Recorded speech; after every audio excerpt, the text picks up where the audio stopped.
Takumbuka kwamba katika mwezi mtukufu wa Ramadhani, jambo moja ambalo tulikuwa nalo takriban nchi nzima, kuanzia viongozi, mashehe wetu, sote waumini, ni jambo la kuiombea nchi yetu. Kuiombea nchi yetu hasa katika kwa ajili ya huku tunakoelekea uchaguzi mkuu.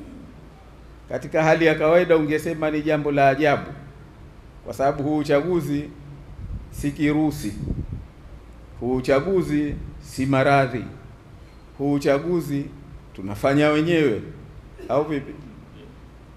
Kwa ajili ya mambo yetu wenyewe. Na uchaguzi si kwamba tunakwenda kugombea biashara.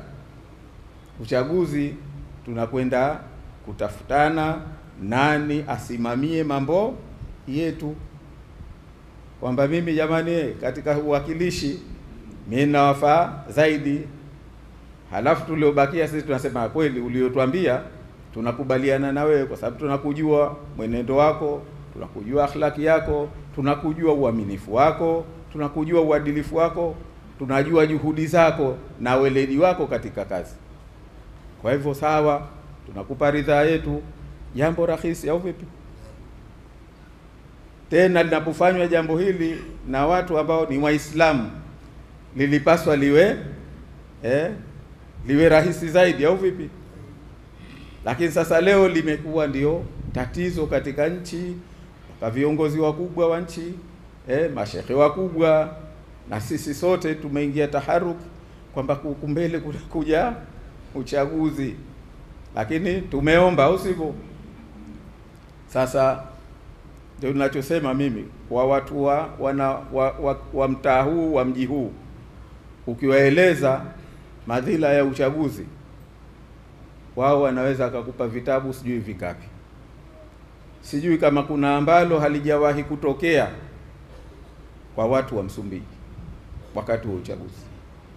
Naamini yapo mambo ambayo yametokea Msumbiji tu wakati wa uchaguzi, hajatokea pahala pengine.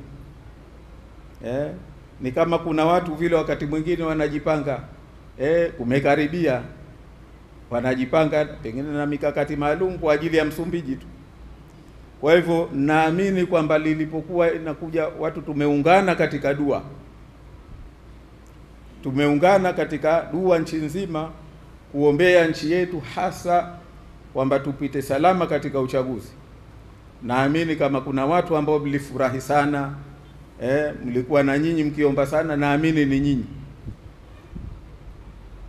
Sasa mimi niombe hilo kwamba tujitahidi hili nalo pia tudumu na tuendelee nalo, kuendelea kuomba dua, kutaka dua kwa ajili ya nchi yetu, tuendelee na amani tunayoitafuta, tuendelee na kwamba huko tunakokwenda pia kuwe salama, kwa sababu tumejitahidi mwezi wa Ramadhani, lakini dalili zinaonesha kwamba huyu mgonjwa wetu ana ugonjwa sugu. Kimtizama unaona wakati mwingine kwa dalili za ugonjwa bado zipo. Kama uchaguzi maanake ni kirusi ndio kinachotuletea maafa, basi ukitizama unaona kwamba dalili, tumejitahidi sana Ramadhani, na pengine hasa tukiendelea kuomba, basi kama ni kirusi, kama ni ugonjwa, Mwenyezi Mungu anaweza akajalia ugonjwa huu ukapona, kirusi hichi kikapotea. Kwa hiyo mimi niwaombe sana kwamba katika hili, pamoja na mengi tutakaoyafanya, lakini na ibada hii na jambo hili, mimi ningeomba tuendelee nayo, kwa sababu ya kupata salama, hasa wana wa Msumbiji, kwa sababu ndio wanakuwa wahanga wakubwa wakati wa uchaguzi. Aliokuwa mwanasiasa, asiyekuwa mwanasiasa, mwanamke, mwanamme, watoto, wakati mwingine hata na majumba tu. Kwa hivyo mimi wito wangu, ndugu zangu, ni waombe kwamba katika tutakayodumu nayo, tutakaoendelea nayo, basi na hili nalo tuendelee nalo, Assalamu alaikum warahmatullahi taala wabarakatuh.